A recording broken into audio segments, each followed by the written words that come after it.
Okay. This little story took place in early 1950. We had moved, Mom, Dad, and Kay and I had moved to Rockford, Illinois in '49 after leaving the orphanage in Independence. And there was a new church being started up there, and Dad thought maybe he could help with that and get a job and so forth, which is what we did. And so we moved to Rockford. Didn't really have a job, didn't have a place to go.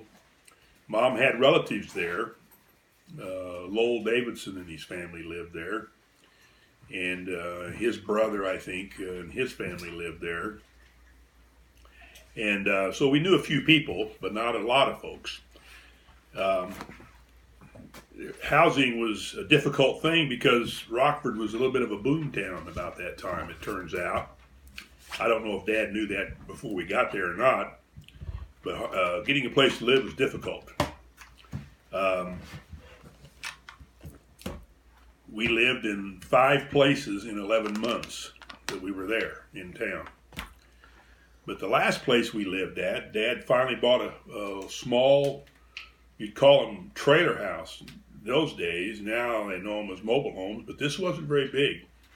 I'm guessing at the size, but I would imagine this trailer was about 26 or 28 feet long and 8 feet wide. That's just how they were in those days. It wasn't very big at all. It had a 1 bedroom and then a kitchen, living room kind of thing. Very small, 2 rooms. And the next issue would be finding a place to park it. And so Dad made a deal with Lowell Davidson to put it on the backside of his property. He had built a house there. And so we parked it on the back.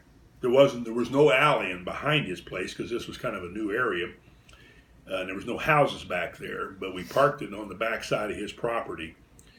And his property was on a pretty good hill. And so we parked the trailer across the hill. In other words, it was not going up the hill or down the hill, it was across the hill slope. And it was next to a road that went by there. The trailer was. We parked it right there. And so the story I'm going to tell, that's all background. The story I'm going to tell has to do with the car Dad had when we did this. And he would pull the car in and park beside the trailer, parallel to the trailer on the side of this hill. And I don't know what he was doing, but one day he was out there fiddling with the car. And I was out there with him, and I saw this happen.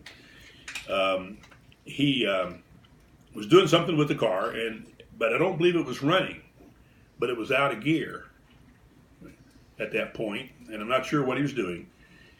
And all of a sudden, he and I were not at the car, and all of a sudden he realized the car was moving. And the car rolled past the trailer, which is kind of interesting because the hill must have sloped the direction the trailer was sitting a little bit also, but the big slope was perpendicular to the trailer going down a hill next to the road.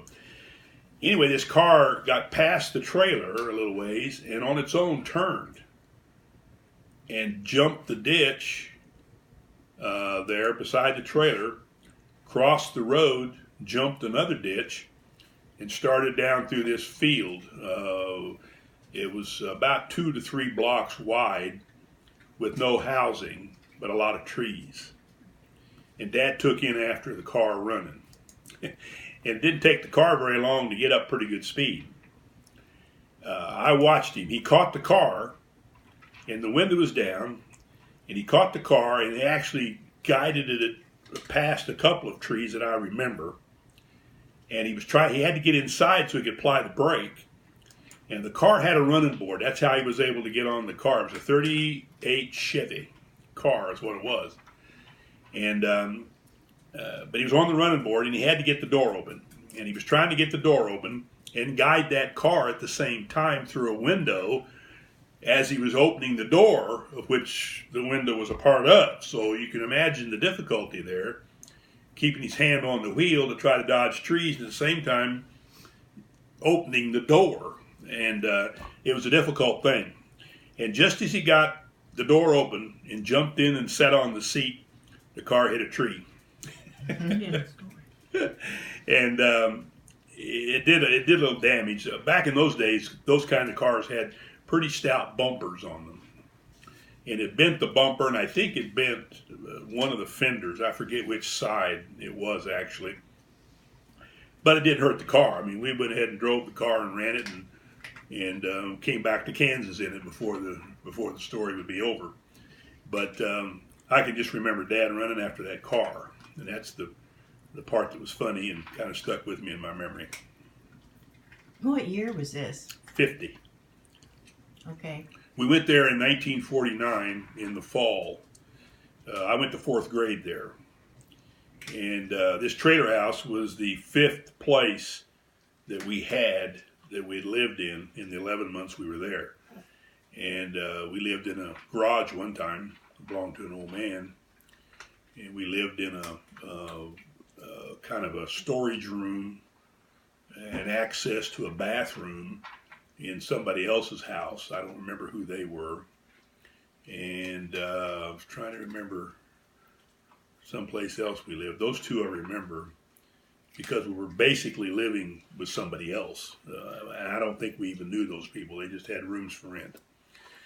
And that part I remember. But I went to the fourth grade there, and then we came back to Kansas after the fourth grade was over. Dad got rid of the trailer somehow. That's about all I can remember of that event.